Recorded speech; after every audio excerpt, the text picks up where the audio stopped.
Fishing करते हुए एक फिशरमैन के जाले में एक लड़की अटक जाती है। वो कहाँ से आई थी, कैसे आई थी, इसके बारे में किसी को भी पता नहीं था। अब आगे क्या होगा ये हम आज की हमारी मूवी ऑनडाइन, जो 2009 की एक फैंटेसी रोमांटिक मूवी है, इसमें देखेंगे। मूवी की स्टोरी बहुत ही ब्यूटीफुल है, इसकी एंडिंग भी अमेजिंग है, तो अंदर इस वीडियो को ज़रूर देखिएगा। अगर आपको वीडियो अच्छा लगता है तो प्लीज़ इसे लाइक और कमेंट ज़रूर कर दीजिए। बिना किसी देरी के एक्सप्लेनेशन स्टार्ट करते हैं। मूवी स्टार्ट होती है और हम हमारे मेन कैरेक्टर सिराकस को, जो एक फिशरमैन था, फिशिंग करता हुआ देख सकते हैं। अचानक से उसके जाले में फिश के अलावा एक लड़की अटक गई। वो उसे देखकर बहुत ही ज़्यादा सरप्राइज्ड हो जाता है कि वो यहाँ पर आई कैसे है। वो उसके पास गया और उसके नेट को उसने ओपन किया। वो थोड़ा सा हिल डुल रही थी। वो अब भी जिंदा है पर उसके फेफड़ों में पानी भर गया था, तो सर्कस इसे निकालने में हेल्प करता है। वो बेचारी बहुत ही डर चुकी थी, उसे लग रहा था कि वो ऑलरेडी मर चुकी है, पर सर्कस उसे यकीन दिलवाता है कि अब भी वो जिंदा है।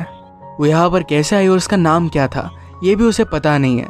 सिराकस को लोग सर्कस भी बुलाया करते हैं, तो मैं यहाँ पर उसे सर्कस बुलाता हूँ। सर्कस ने उस लड़की से कहा कि मुझे तुम्हें हॉस्पिटल में लेकर जाना पड़ेगा, पर इसके लिए वो लड़की मना करती है। सर्कस मान नहीं रहा था तो डायरेक्टली पानी में कूदने की तैयारी कर रही थी, तो सर्कस उसकी बात मान लेता है। वो लड़की किसी को भी देखना नहीं चाहती थी, तो सर्कस ने उसे कहा मैं एक जगह जानता हूँ जहाँ पर तुम्हें कोई भी डिस्टर्ब नहीं करेगा। सर्कस फिर उसे अपने मदर के घर पर लेकर आता है। उसकी मदर की डेथ कुछ सालों पहले ही हो चुकी थी। उसे भी अकेला रहना बहुत ही पसंद था, इसी वजह से उस लड़की को भी यहाँ पर वो लेकर आया। अपना लंच वो उसे दे देता है। वो ज़रा लेट हो चुका था और आज उसे अपनी बेटी को डॉक्टर के पास लेकर जाना था, तो यहाँ से वो निकल गया। उसकी वाइफ मोरा का और उसका डिवोर्स हो चुका है। उन्हें एक बेटी है जिसका नाम है एनी। एनी की किडनी खराब है, तो उसे ट्रांसप्लांट की ज़रूरत है।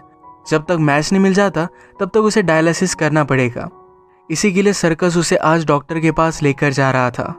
वो आज लेट हो गया तो डॉक्टर से मिल नहीं पाता, फिर भी वो डायलिसिस कर लेते हैं। ये प्रोसेस जब चल रही थी तो एनी कहती है कि आप मुझे कुछ स्टोरी सुनाओ। सर्कस ने कहा एक फिशरमैन था, उसकी नेट में एक बहुत ही ब्यूटीफुल सी लड़की फंस गई। ये सुनकर एनी पूछती है क्या वो लड़की सल्की थी। सल्की एक चिल्ड्रन के नॉवेल का कैरेक्टर है। वो सी से अपने सील कोट में आई हुई थी। अगर सल्की अपना कोट बरी कर देती है तो 7 साल तक जमीन पर रह सकती है। यहाँ पर उसे फिशरमैन से भी प्यार हो सकता है। इस स्टोरी पर एनी स्ट्रांगली बिलीव करती है। सर्कस की स्टोरी अनकम्प्लीट थी, जो एनी को अच्छी नहीं लगती, पर आज नर्स ने उसके लिए मोटराइज्ड व्हील चेयर दी हुई थी, जिसके लिए वो बहुत ही एक्साइटेड हो गई। घर आने पर उसकी एक्स वाइफ मोरा उस पर गुस्सा थी कि वो लेट हो चुका था। वो कभी भी उससे सही से बात नहीं करती और अल्कोहलिक भी है। अगले दिन सर्कस फिर से उस लड़की से मिलने के लिए आया। उसे कहता है मुझे लगा था कि कल मैं सपना देख रहा था, पर अब यह हकीकत लग रहा है। सर्कस फिश पकड़ने के लिए जा रहा था तो इस लड़की ने पूछा कि मुझे भी लेकर चलो। सर्कस कहता है कि वहाँ पर लोग होंगे, पर लड़की ने कहा कि मैं उनसे छुप जाऊंगी। सर्कस उसे समझा रहा था कि किसी लड़की को लेकर जाना बैड लक होता है। वो कहती है क्या आजकल तुम्हारा लक अच्छा है। सर्कस का लक बहुत ही घटिया था, तो इस वजह से उसे लेकर जाने के लिए मान गया। उसने पूछा क्या तुम्हें अब तुम्हारा नाम याद आ रहा है। वो लड़की कहती है तुम मुझे ऑन्डिन बुला सकते हो। वो भी एक बुक का कैरेक्टर थी जो पानी में से आई थी। ऑन्डिन प्रिटेंड कर रही थी कि उसे कुछ भी याद नहीं आ रहा। बोट पर वो एक बहुत ही ब्यूटीफुल सा गाना गाती है और सर्कस का लक बदल गया। अचानक से उसे बहुत ही वैल्यूएबल और अच्छे फिश मिलने लग गए। वो खुश हो जाता है और आज उसने बहुत सारे फिश पकड़े। सर्कस ने उसे कहा कि तुम हमेशा मेरे साथ चल सकती हो। जितना वो फिश सेल कर कर कमाएगा उसका कट भी उसे देने वाला है। ऑन्डिन कहती है कि मुझे लोगों से नहीं मिलना। सर्कस ने कहा कि तुम तो मुझसे मिलती हो। ऑन्डिन कहती है तुमसे मिलना मुझे अच्छा लगता है। इसके बाद सर्कस टाउन के शॉप में गया। वहाँ पर वो ऑन्डिन के लिए कुछ कपड़े लेता है। शॉप ओनर के साइज़ के उसने कपड़े बाय किए। उसे अंडरगारमेंट बाय करने के लिए ज़रा शर्म आ रही थी, तो ये चोरी कर लेता है। अपनी बेटी एनी से मिलने के बाद उसने अपनी स्टोरी कंटिन्यू की। उसने कहा कि जो लड़की पानी में से आई थी वो सिंग कर कर अलग अलग फिश को अपने पास बुला सकती है। एनी ने कहा कि सल्की जो होती है ये अंडर वाटर एक दूसरे से गा कर ही बात करती है। वो फिर ऑन्डिन को उसके कपड़े दे देता है। उसने पूछा कि तुम कितने दिन यहाँ पर रहने वाली हो। ऑन्डिन पूछती है कि मैं कितने दिन रह सकती हूँ। सर्कस कहता है कि अगर मेरा बस चले तो मैं हमेशा तुम्हें यही रख लूँ। ऑन्डिन को भी ये बात बहुत अच्छी लगी। एनी को अपनी फादर की स्टोरी ज़रा अजीब लगती है, तो लाइब्रेरी में जाकर वो बुक्स लेकर आई और इस पर ज़रा रिसर्च करने लग गए। साइरस हमेशा किसी से बात करने के लिए प्रीस्ट के पास आता है। पूरे 2 साल हो चुके उसने ड्रिंक नहीं किया। पहले वो अल्कोहलिक हुआ करता था। हमेशा इसी के बारे में वो बात करता है, पर आज उसे कन्फेशन भी करना था। उसने कहा कि मैंने चोरी की है। प्रीस्ट के पूछने के बाद उसे ऑन्डिन के बारे में बता देता है। ये सब प्रीस्ट को बहुत ही अजीब लगा। वो कहते हैं कि आगे क्या होता है ये मुझे बताते रहना। एक दिन जब ऑन्डिन स्विमिंग कर रही थी तो एनी वहाँ पर पहुँच गई। उसे लग ही रहा था कि कुछ ना कुछ तो गड़बड़ है और अब ये बात कन्फर्म हो गई। एनी ऑन्डिन से कहती है कि तुम वही लड़की हो जिसके बारे में मेरे फादर बात कर रहे थे। एनी ने उससे पूछा क्या तुम्हारे पास मैजिकल पावर्स है कि मेरी बीमारी को तुम ठीक कर सकती हो।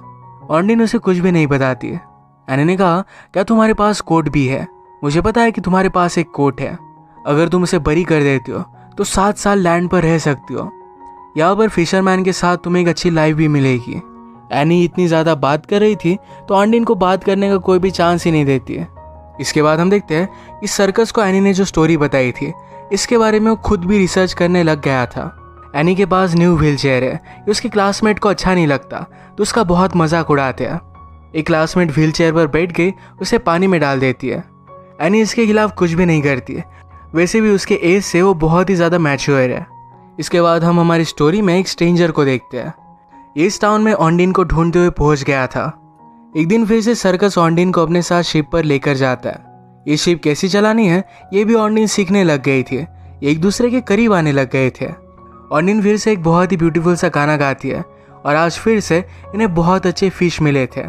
जो फिश नॉर्मल नेट में पकड़ना इम्पॉसिबल होता है वो भी नेट में आ गए थे। अचानक से कुछ कोस्ट गार्ड सर्कस की बोट पर आके ऑन्डिन को जल्दी से छुपा देता है। वो सर्कस से पूछते हैं नॉर्मल नेट से तुम फिश पकड़ कैसे सकते हो। वो नेट चेक करने के लिए गए और उसके नीचे ही ऑन्डिन थी। सर्कस कहता है किसी लड़की को बोट पर लाना क्या कोई क्राइम है। वो कहते हैं कि ऐसा कुछ भी नहीं है। वो यहाँ से चले गए पर इनका टाउन बहुत ही छोटा है। छोटी छोटी बातें सब लोगों को पता चल जाती है। सर्कस ने ऑन्डिन से कहा अब सब लोगों को तुम्हारे बारे में पता चल जाएगा। छुप कर रहने में कोई भी पॉइंट नहीं है। जब इस सिटी में पहुंचते तो सब लोग उसे ही देख रहे थे। ऑन्डिन कहती है कि बहुत ही अजीब है। अगर आप अच्छे दिखते हो और सब आपको घूरते तो अच्छा लगता है। उसे नहीं लगता था कि वो ब्यूटीफुल है पर सर्कस कहता है तुम बहुत ही ज़्यादा ब्यूटीफुल हो। इसके बाद सबके सामने ऑन्डिन सर्कस के साथ घूमने लग गई। टाउन में दोनों एनी से भी मिलते हैं। इन्होंने कहा कि हम दोनों ऑलरेडी मिल चुकी है। सर्कस ने ऑन्डिन के लिए लाए हुए कपड़े इतने ज़्यादा अच्छे फिट नहीं थे तो ऑन्डिन शॉपिंग करने के लिए आती है। उन्होंने अच्छे अच्छे कपड़े बाय कर लिए। एनी को लगता है कि ऑन्डिन और उसके लोग हमेशा बहुत ही अच्छे से ड्रेस करते हैं। वो हमेशा उसे सी क्रिएचर ही समझती है। एक दिन ऑन्डिन ने एनी से कहा कि तुम स्विम क्यों नहीं करती, इससे तुम्हें बहुत ही रिलैक्स लगेगा। एनी पानी से डरती थी पर ऑन्डिन के साथ नहीं। इसके बाद ये दोनों स्विमिंग करने के लिए चले गए। एनी को स्विम कर कर बहुत अच्छा लगता है पर अचानक से ऑन्डिन के पैरों को कुछ लगा। ये एक नेट था और इस नेट में और कुछ है। ये सब कुछ वो ऊपर रख देती है। एनी को लगता है कि ऑन्डिन का सील कोट है। उसे कहती है हम इसे गाड़ देते हैं यानी कि तुम 7 साल तक यहाँ पर रह सकती हो। इसके लिए ऑन्डिन भी मान गए। एक जगह पर इन्होंने उन्हें गाड़ दिया। ये सब जब बोट पर थे तो एनी ऑन्डिन से पूछती है तुम्हारा हस्बैंड कहाँ है।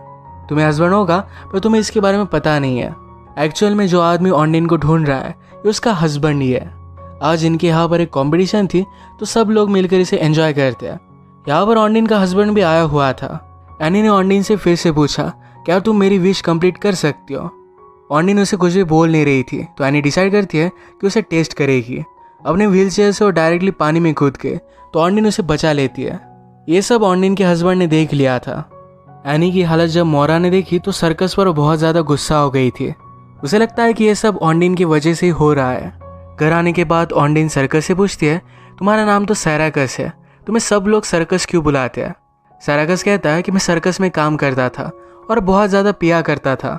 ऑन्डिन ने पूछा कि तुमने स्टॉप क्यों कर दिया। सर्कस कहता है कि एक दिन मेरी वाइफ बहुत ही ज़्यादा ड्रंक हो गई थी।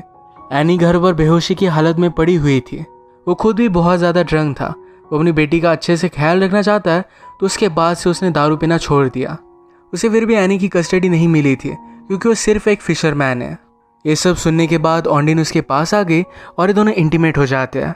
ऑन्डिन की लाइफ में जो भी चल रहा था ये सारी चीज़ें वो प्रीस्ट को बताता है। अगर वो किसी से बात ना करे तो उसके लिए बहुत ही मुश्किल हो जाता है। ऑन्डिन के हस्बैंड ने सर्कस के पास आकर उसे बात करने की कोशिश की। ऑन्डिन कहाँ रह रही है इसके बारे में जानने की कोशिश की पर सर्कस उसे डायरेक्टली इग्नोर कर देता है। एक दिन ऑन्डिन का हस्बैंड उसे ढूंढते हुए डायरेक्टली घर पर पहुंच गया। वो बहुत ही ज़्यादा डर गई थी। पीछे के दरवाजे से वहाँ से भाग जाती है। थोड़ी देर में सर्कस जब घर पर आया तो ऑन्डिन को ढूंढ नहीं पाता। अलग अलग जगह पर उसने उसे देखा तो स्ट्रीम के पास बैठी हुई थी। वो उसे बता देती है कि मेरा हस्बैंड मुझे लेने के लिए आ चुका है। ऑन्डिन ने कहा कि मैं अगर विश कंप्लीट कर पाती तो मैं चाहती कि एनी की बीमारी चली जाए। सर्कस कहता है मैं भी विश करता हूँ तुम हमेशा यहाँ पर रह जाओ। आज रात फिर से मोरा और उसका हस्बैंड बहुत ही ज़्यादा ड्रंक हो गए थे। वैसे ही वो गाड़ी में एनी के साथ घर पर आ रहे थे। तभी हम देखते हैं कि ऑन्डिन का हस्बैंड भी बहुत ही फास्ट गाड़ी चला रहा था। इन दोनों का अपना गाड़ी पर कंट्रोल नहीं था तो एक्सीडेंट हो जाता है। इस एक्सीडेंट में मोरा के हस्बैंड एलिस की तुरंत डेथ हो गई थी। वो और ऑन्डिन का हस्बैंड ये दोनों बहुत ही इंजर्ड थे। इसके बारे में पता चलने के बाद सर्कस और ऑन्डिन ये दोनों जल्दी से हॉस्पिटल में पहुंच गए। डॉक्टर ने सर्कस से कहा कि मोरा के हस्बैंड की किडनी एनी से मैच कर रही है। वो एक डोनर भी था तो एनी को एक न्यू किडनी मिल गई। ये वही विश थी जो अभी अभी ऑन्डिन ने की थी। हॉस्पिटल में ऑन्डिन का हस्बैंड भी था। ये दोनों मिले। हस्बैंड ने कहा कि मेरे साथ चलो, हम यहाँ पर बिलोंग नहीं करते। ऑन्डिन कहती कि पुलिस मुझसे बात करना चाहते हैं, मैं यहाँ से नहीं जा सकती। उसे खुद जाना भी नहीं था। नेक्स्ट सीन में मोरा के हस्बैंड का फ्यूनरल हुआ। वो खुद ड्राइव कर रही थी तो इस वजह से अपने आप को ही जिम्मेदार मानती है। वो अब एनी का ख्याल नहीं रखना चाहती तो सर्कस को सारी रिस्पॉन्सिबिलिटी दे देती है, बस सिर्फ एक कंडीशन पर। यह कंडीशन थी कि सर्कस ऑन्डिन के साथ नहीं रहे। सर्कस के लिए डिसीजन लेना बहुत ही हार्ड था तो मोरा ने कहा कि आज मेरे साथ ड्रिंक करो। उसे ड्रिंक किए 2 साल हो गए पर फिर भी उसे उसके साथ ड्रिंक करना पड़ता है। आज रात वो बहुत ही ज़्यादा ड्रंक हो गया और डायरेक्टली ऑन्डिन के पास आया। वो उसे कहता है कि मैं तुम्हें तुम्हारे घर लेकर जा रहा हूँ, तुम यहाँ पर मेरे साथ बिलोंग नहीं करती। जिस आइलैंड के पास उसे मिली थी वहाँ पर घसीटते घसीटते ज़बरदस्ती लेकर गया। वो कहता है कि तुम यहाँ पर सेफ हो। ये सब करते हुए सर्कस का दिल बहुत ही ज़्यादा टूट रहा था पर फिर भी उसे करना पड़ेगा। अपनी ड्रंक हालत में सर्कस ने अपनी रात पेड़ पर बिताई। ये सब चीज़ें प्रीस देख लेता है। उसे सर्कस के बारे में सब कुछ पता था। उसे कहता है क्या तुम्हें पता है कि तुम्हारा प्रॉब्लम क्या है? तुम हमेशा गम में रहते हो। गम में रहना बहुत ईजी होता है पर हैप्पीनेस ढूंढना इसके लिए हमें मेहनत करनी पड़ती है। यानी कि अगर ऑन्डिन के साथ उसे रहना है तो उसे फाइट करना पड़ेगा, अपनी खुशी के लिए उसे लड़ना पड़ेगा। इसके बाद सर्कस एनी को घर पर लेकर आया। सुबह एनी जब टीवी देख रही थी तो ऑन्डिन जो हमेशा गाना गाती थी ये टीवी पर आया। ये गाना सुनने के बाद सर्कस रियलाइज़ करता है कि ऑन्डिन कुछ भी एक्स्ट्रा ऑर्डिनरी नहीं है, कोई भी सी क्रिएचर नहीं। वो जल्दी से भागकर उसे लेने के लिए गया। ऑन्डिन स्विम करते हुए एक अलग आइलैंड पर चली गई थी तो वहाँ पर वो पहुँच जाता है। सर्कस ने कहा कि मुझे सब कुछ सच सच बताओ, तुम यहाँ पर आई कैसे? ऑन्डिन कहती है कि मैं रोमानिया में एक स्लेव थी। मेरी हेल्प लेकर एक गैंगस्टर ड्रग को सप्लाई करता था। ये वाटर के थ्रू जा रहे थे तभी पुलिस ने इन्हें घेर लिया। वो अपने हस्बैंड के साथ थी पर हस्बैंड ने ऑन्डिन को पानी में कूदकर वहाँ से स्विम करने के लिए कहा। वो कहती कि मेरा हस्बैंड बहुत ही घटिया आदमी है। ऑन्डिन सचमुच में स्विम करते हुए बहुत ही दूर तक आके वो लास्ट तक स्विम करती रही। उसके बाद डूब रही थी तभी सर्कस ने उसे बचा लिया था। सर्कस को ऑन्डिन के लिए बुरा लगा। इसके बाद एक घर पर आ जाते हैं। घर पर ऑन्डिन का हस्बैंड ऑलरेडी मौजूद था। उसके साथ एक आदमी इन सबको धमकाता है कि मुझे मेरे ड्रग्स चाहिए। हमने मूवी में देखा था कि ऑन्डिन को पानी में कुछ मिला था जिसे उन्होंने गाड़ दिया था। यह वही बैग है। ऑन्डिन कोऑपरेट करती है पर उसकी जगह पर उसे बैग मिलता ही नहीं। एनी ने वो बैग निकाल कर किसी और जगह पर रख दिया है। एनी को लगता है कि वो बैग यानी कि सील कोड जब तक ज़मीन में गड़ी रहे तब तक 7 सालों के लिए ऑन्डिन उसके साथ रह सकती है। ऑन्डिन के हस्बैंड ने उन्हें बहुत धमकाया तो एनी उसकी लोकेशन उसे बता देती है। वो कहती है कि मैंने शिप के पास पानी में उसे रखा हुआ है। ये सब मिलकर शिप पर गए। ऑन्डिन को पता था कि उसका हस्बैंड उसे इस तरीके से जाने नहीं देगा। वो मौके का फ़ायदा उठाकर एक रस्सी खींच लेती है जिसके उसका हस्बैंड पानी में गिर गया था। वो स्विम नहीं कर सकता तो इस वजह से उसकी वहीं पर डेथ हो जाती है। इसके बाद ऑन्डिन को पुलिस ने अरेस्ट कर लिया क्योंकि वो यहाँ की नहीं है। उसे फिर से उसके कंट्री में ट्रांसपोर्ट करने वाले थे पर सर्कस ने एक आइडिया लगाया, अगर उसे शादी कर लेता है तो यहाँ की सिटीजन वो बन जाएगी। उसने ऑन्डिन को प्रपोज किया और ऑन्डिन भी हाँ कहती है। इसके बाद वो और एंडिन ये दोनों शिप पर शादी करते हैं। इसी तरीके से इस स्टोरी की एक हैप्पी एंडिंग हमें मिलती है। अगर आपको वीडियो अच्छा लगा तो प्लीज़ इस लाइक और कमेंट ज़रूर कर दीजिएगा। मैं बहुत सारी मूवीज़ लेकर आते रहता हूँ तो प्लीज़ इस चैनल को सब्सक्राइब कर दीजिए और बेल नोटिफिकेशन आइकन दबाना मत भूलिएगा। हम फिर से मिलेंगे और एक नई मूवी के साथ। तब तक के लिए थैंक यू और आप अपने आप का ख्याल रखिए।